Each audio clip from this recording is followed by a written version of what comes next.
Hello, LAPCS scholars. Mr. Rally here.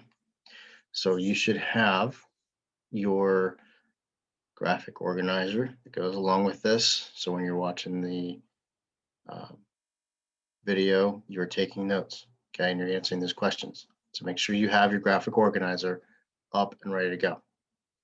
All right, and when you're done with it, make sure you share it with myself and Ms. Marks. So this is the age of Jackson. By the end of this, you should be able to explain uh, what the actions during the election of 1824 were, why the actions of the election of 1824 were called a corrupt bargain, and be able to explain why, and explain the federal efforts to control and relocate Native American populations. All right, so Jackson versus Adams. The election of 1824, this ends the era of good feelings. It was a very divisive presidential election. The main candidates were John Quincy Adams, Henry Clay, and Andrew Jackson. Andrew Jackson won the popular vote, but lacked a majority electoral vote. So what happened was that they went to the House of Representatives. The House of Representatives votes for the president in this case. Clay's votes went to John Quincy Adams, and Adams wins the presidency because he had more votes, thanks to Clay's votes. And he appoints Clay to the Secretary of State. Since Clay dropped out, he was rewarded with this. So this was called the corrupt bargain. Jackson's supporters felt the decision was foiled by secret political maneuvers. In other words, that there was a negotiation that went on behind the scenes so that if Clay gave up his run for presidency, his votes went to John Quincy Adams, and so that he was rewarded with political office. So it was this action was called the corrupt bargain, and a bit of rivalry grows between Henry Clay and Andrew Jackson. So I want you to take a quick look at this drawing here. It was published in the 1830s during the debates of the Second National Bank of the United States, and it was showing Clay sewing up Jackson's mouth because Andrew Jackson was very much against the Second National Bank. So John Quincy Adams, he alienated or made Jackson's followers angry by supporting the American system. Remember the American system? We talked about it last week. Funded internal improvements, aid to manufacturing, supported the Second National Bank, all things that Jackson was against. And in 1828, a new tariff law, Southerners called it the Tariff of Abominations. And we will talk about the tariff coming up. Jacksonians viewed these measures as a waste of money that violates the Constitution. He felt that the federal government was overstepping its boundaries. Jackson started another campaign for the White House. Revolution of 1828. Now, this is going to be one of your questions, so make sure you're paying close attention. Why was it called a revolution? John Quincy Adams versus Andrew Jackson.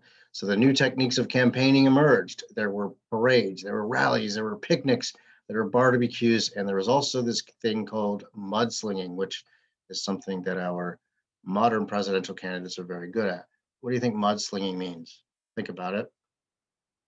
Okay. The result was Jackson, Mr. Old Hickory, wins. The second political party system emerged. Basically, the National Republicans, which were known as Whigs, and the Jacksonian Democrats.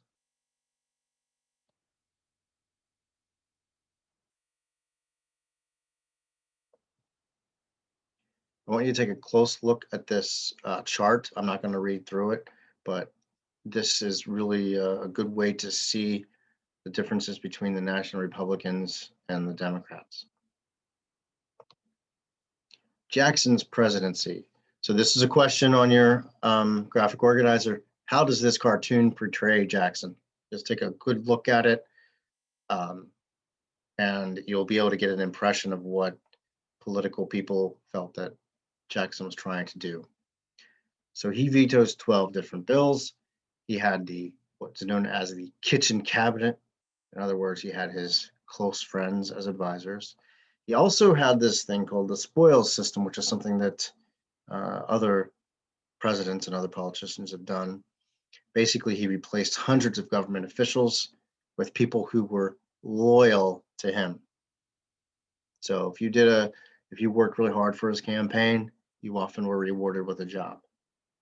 Now, the interesting thing is, this is exactly what he was angry about with John Quincy Adams and Henry Clay, because they did the same thing in his eyes, but then Andrew Jackson did the same thing. So think about that. What does that mean? So look at these cartoons. Okay, what do they represent in Jackson's presidency? So please make sure you are looking at these. This is in your graphic organizer. Make sure you answer the question. Okay, here we go with bank war. The Second National Bank provoked sectionalism. In other words, people were divided. Southern opposition because the National Bank controlled state banking. So the National Bank controlled what the state banks did. We talked about this last week because the same thing was happening before. So the Jacksonian Democrats reviewed the bank as a corrupt, dangerous thing that was favoring the wealthy. So he felt that the common man, people that worked in farms and factories, were at a disadvantage. In 1832, Jackson vetoed a bill to renew the bank's charter, and he effectively abolished the National Bank. So now the banking system got back into only state banks. Opponents of this tried to use this against him, but fail, and Jackson wins the 1832 election. The Native American Removal Act. Jackson sympathized with land-hungry citizens and wanted to resettle Native Americans west of the Mississippi River. In 1830, the Indian Removal Act was signed. In 1836, the Bureau of Indian Affairs was created to assist the resettling of the tribes. The Cherokees in Georgia challenged, see Cherokee Nation versus Georgia and Worcester versus Georgia. Jackson sided with the states, and the Supreme Court was powerless to enforce its decision. In other words, the Native Americans have been living in this land in Georgia and Florida and other places. They've been living in there for generations, and they were moved out of there because there was gold that was found or other things that were really important to the white settlers. And in 1838, the U.S. Army forced the Cherokee west along the Trail of Tears. So take a look at this map. This is known as the Trail of Tears. It wasn't just one trail, it was a whole bunch of them. Okay, Native American Removal Act continued. This was a Cherokee public appeal in 1830. He said, "We wish to remain on the land of our fathers. We have a perfect and original right to remain without interruption." What does this quote reveal about the Cherokee opinions of possession of the land? Be sure to explain his use of logos. The consequences of a speedy removal will be important. It will separate the Indians from immediate contact with settlements of whites and perhaps cause them to cast off their savage habits and become an interesting, civilized, and Christian community. This was Andrew Jackson in 1830. So here's a question on your graphic organizer. What does this quote reveal about Jackson's attitude toward Native Americans? Be sure to mention his use of pathos, using textual evidence in your answer. The nullification crisis. So the South opposed the tariff of 1828, and the South Carolina legislature called it unconstitutional. The tariff of 1832 was a lower tariff passed, but South Carolina was not satisfied still and refused to collect federal tariffs. In other words, products that were being imported into South Carolina, they refused to accept. They refused to charge those tariffs to those products that were coming from overseas. So Congress finally lowered the tariff, and South Carolina rescinded the nullification.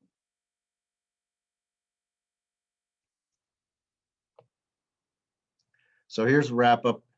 This is important because this is all on, most of this is on your graphic organizer, so please make sure you're answering these questions.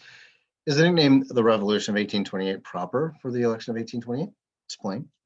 Is the title Jacksonian democracy fitting in this era? Explain. How much of a democracy was it? How did the nullification crisis foreshadow future events? Foreshadow also means predict. And should Andrew Jackson be on the $20 bill? This is your opinion. Please explain your opinion. Okay, well, that's about it. Thank you for watching. Please make sure you hand in this completed graphic organizer. This is one day thing. Okay, so make sure you do it. and make sure you share it with Miss Marks and Mr. Rowley. Have a good rest of your day.